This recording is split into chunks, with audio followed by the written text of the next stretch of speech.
Pembunuhan pemilik TikTok di Lampung Tengah wajib diusut tuntas. Penulis oleh Wilson Lalengke. Jakarta, media sosial dengan berbagai platform, bentuk, dan coraknya adalah bagian dari media massa di era teknologi informasi berbasis internet. TikTok merupakan salah satu platform media sosial yang banyak digunakan masyarakat untuk berbagi informasi kepada warga lainnya. Secara hakikat, fungsi, dan tujuan penggunaan media sosial, sesungguhnya kegiatan bermedia sosial sama walau tidak sebangun dengan media massa pada umumnya. Media sosial adalah wadah untuk menyampaikan informasi dari satu pihak, dalam hal ini pembuat konten berita, kepada khalayak ramai. Media sosial menjadi andalan masyarakat karena kemudahan-kemudahan yang disediakan, baik dalam hal pembuatan akun media sosialnya maupun dalam pengoperasian media sosial tersebut. Lebih-lebih lagi bagi pengguna media TikTok, juga YouTube dan platform audio visual lainnya, menggunakan media-media semacam ini merupakan hal yang menarik, menantang, dan mudah menjangkau khalayak yang lebih luas. Dasar hukum penggunaan media sosial dapat dirujuk pada Pasal 28F Undang-Undang Dasar 1945, yang berbunyi, setiap orang berhak untuk berkomunikasi dan memperoleh informasi untuk mengembangkan pribadi dan lingkungan sosialnya, serta berhak untuk mencari, memperoleh, memiliki, menyimpan, mengolah, dan menyampaikan informasi dengan menggunakan segala jenis saluran yang tersedia.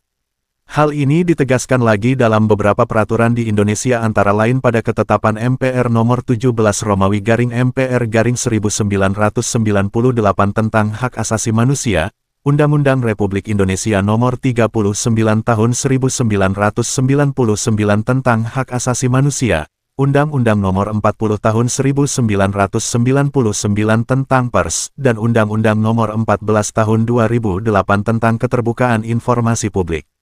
Keseluruhan peraturan perundangan ini menyebutkan dengan tegas bahwa setiap orang berhak untuk berkomunikasi dan memperoleh informasi untuk mengembangkan pribadi dan lingkungan sosialnya, serta berhak untuk mencari, memperoleh, memiliki, menyimpan, mengolah, dan menyampaikan informasi dengan menggunakan segala jenis saluran yang tersedia.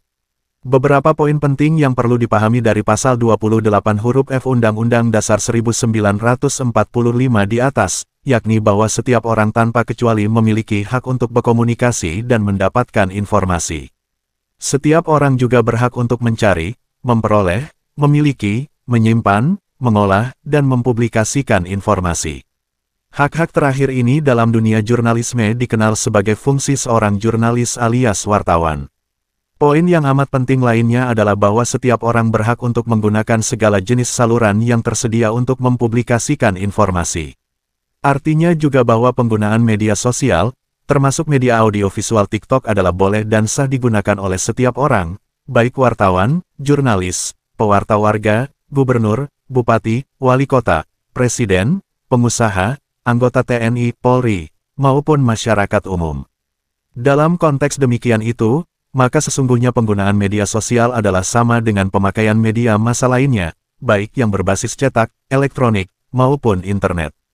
Pendek kata, media sosial harus dipandang sama dengan media konvensional lainnya, yakni sebagai wadah penyampaian informasi dari satu pihak orang, kelompok kepada orang ramai publik.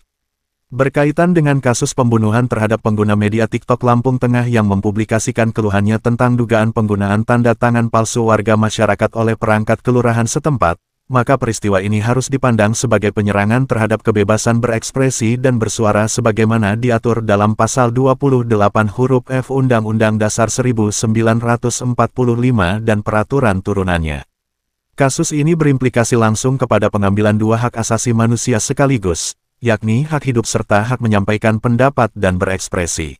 Oleh karena itu, kita harus mengutuk keras tindakan pembunuhan warga pengguna media sosial TikTok yang terjadi di Gunung Sugih, Lampung Tengah, Provinsi Lampung baru-baru ini. Kita wajib mencegah adanya pembungkaman rakyat yang menggunakan haknya dalam mempublikasikan informasi, hak berpendapat, berekspresi, dan bersuara melalui segala saluran yang tersedia. Sejalan dengan itu, maka kita perlu mendesak aparat penegak hukum untuk mengusut tuntas kasus tersebut, dan menyeret semua pihak yang terlibat dalam kasus ini. Tidak boleh ada seorang pun di negara demokrasi ini yang boleh melakukan intimidasi, pelarangan, pembungkaman, pembunuhan dan tindakan melawan hukum lainnya terhadap warga manapun gegara penggunaan media sosial TikTok. Hanya dengan perlindungan hukum terhadap para pengguna hak bersuara melalui media-media sosial yang ada, rakyat jelata di negara ini bisa tetap mendapatkan dan menggunakan hak asasinya sebagaimana diatur dalam Pasal 28 huruf F Undang-Undang Dasar 1945. Lebih daripada itu, aparat juga harus mengusut tuntas dugaan penggunaan tanda tangan palsu warga masyarakat yang digunakan dalam pelaporan penyaluran beras bantuan sosial, termasuk di dalamnya indikasi penjualan beras bansos, sebagaimana yang disampaikan oleh warga melalui akun TikTok-nya itu.